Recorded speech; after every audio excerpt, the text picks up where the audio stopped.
এখানে বসে আছে। আমাদের কাকাকে একটা ওয়াচ করার জন্য আমি অনুরোধ করছি। আমার কাকার ওয়াচটা করবে, একটু শুনবেন কিরকম লাগে। আলহামদুলিল্লাহ, সমস্ত প্রশংসা, সমস্ত তারিফ, সমস্ত গুণগান সেই আল্লাহ পাক রব্বুল আলামিনের, যিনি আমাদেরকে অযাচিত ভাবে সবাই দেখবে কিন্তু আমাদেরকে সৃষ্টি করেছে একমাত্র আল্লাহর ইবাদত এবং বন্দেগী করার জন্য। সেই আল্লাহ পাকের করুণা, সে আল্লাহ পাকের দয়া, আল্লাহ পাকের রহমত আমাদের উপরে বর্ষিত হোক। সুলাইমান বাদশাহ বলেন, ও আমার সাগরের জাতুল্লাহ, জেনে রেখে দাও, শুনে রেখে দাও, জিন আমার তাবে, হাওয়া আমার তাবে হয়ে আছে। যখন হাওয়া প্রলোভন, যখন জোর হবে, আমি ওই হাওয়াকে বন্ধ করে দেওয়ার মতো শক্তি আমার আল্লাহ পাক রব্বুল আলামিন আমাকে দিয়েছে। তো সাগরের বাদশা সমস্ত লোক লাশ করে নিয়ে জাহাজে ভ্রমণ করতে বার হয়েছে। ভ্রমণ করতে যেতে যেতে যেতে যেতে যেতে যেতে কিছু দূর যাওয়ার পরে বাদশাহ সুলাইমান বলছে, ও আমারে জেনে দাও, আমারে জেনে দাও, এই নদীর নিচে, নদীর তীরে, ওই পানির নিচে থেকে কি আছে আমাকে দেখাতে হবে। বাদশাহ সুলাইমানের কথা শুনে জেনেরা সব পানি থেকে ঝাঁপিয়ে পড়লো, উড়িয়ে তাল্লাশ করতে লাগলো। তাল্লাশ করে করে করে করে করে একটা সুফিদ সাদা বাক্স নিয়ে এসে জাহাজের উপরে ফেললো।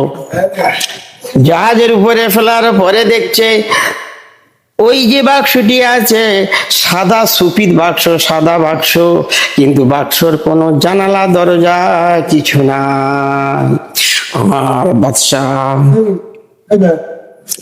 সুলাইমান বলছেন, আয় আল্লাহ পাক রব্বুল আলামিন, আমি আমার সামনে এমন একটা জিনিস আপনি দেখালেন, তো এই জিনিস, এই বাক্সের ভিতরে কি আছে আমি কেমন করে জানবো?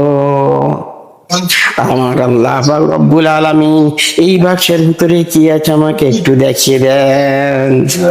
আল্লাহ পাক রব্বুল আলামিনের কুদরতে এই বাক্সের মধ্যে এক সাইড থেকে একটা দরজা খুলে গেল।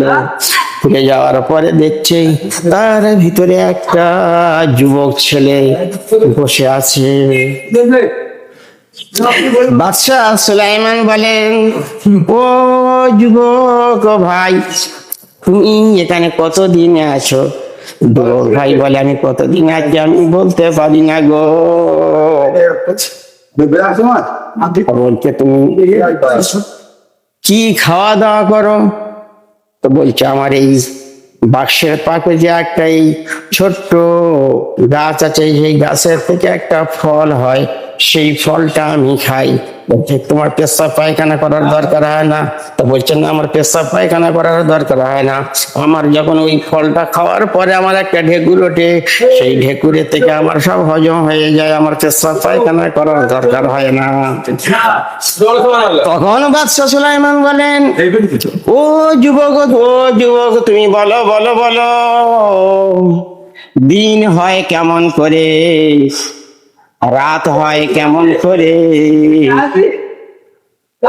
বলছে, ও সুলাইমান বাদশাহ, যখন সূর্য ওঠে, সূর্যর তাপে যখন দুনিয়াটা ফর্সা হয়ে যায়, আমার এই বাক্সটা সমস্ত ফর্সা হয়ে যায়। যখন অন্ধকার হয়ে আসে, যখন যখন সূর্য ডুবে যায়, তখন রাত হয়ে আসে, তখন এই বাক্সটি আমার কালো হয়ে আসে। তো বলছি, তুমি কেমন করে এই বাক্সের ভিতরে আছো? তো বলছে, ওটা আমি বলতে পারি না, কিন্তু আমার একটা নেকড়া মা ছিল, আমি ওই মাকে কাঁধে করে কাঁধে করে কাঁধে করে পাড়ায় পাড়ায় পাড়ায় পাড়ায় গিয়ে আমি ওই ভিক্ষা করতাম। ভিক্ষা করে আমি আমার মা আমার জীবিকা অর্জন করতাম। একবার আমি নদীর পাড় দিয়ে যাচ্ছি, যেতে যেতে যেতে যেতে আমার মা ওই সময় দোয়া করেছিলেন, "আয় আমার আল্লাহ পাক রব্বুল আলামিন, আমার এই বাচ্চাকে তুমি মাটির তলায় রাখবে না, আর আসমানে রাখবে না, মধ্যবর্তী অবস্থায় রাখবে না।" আমি এতটুকু কথা আমি শুনেছিলাম বাদশাহ। তো যুবক বলে, ওই কথার দরুনে আমি কোথায় থেকে কোথায় আসলাম, কিভাবে আমি এখানে আছি আমি এটাও বলতে পারবো না। সেই সময় বাদশাহ জাহাপনা বলছে, "ও আমার শাগিরেদরা, তোমরা জেনে রেখে দাও, শুনে রেখে দাও, কাল কিয়ামত পর্যন্ত এই যুবক এই পাথরের ভিতরে থাকবে। এ যেখানে ছিল সেখানে তুমি ওরা রেখে এসো।"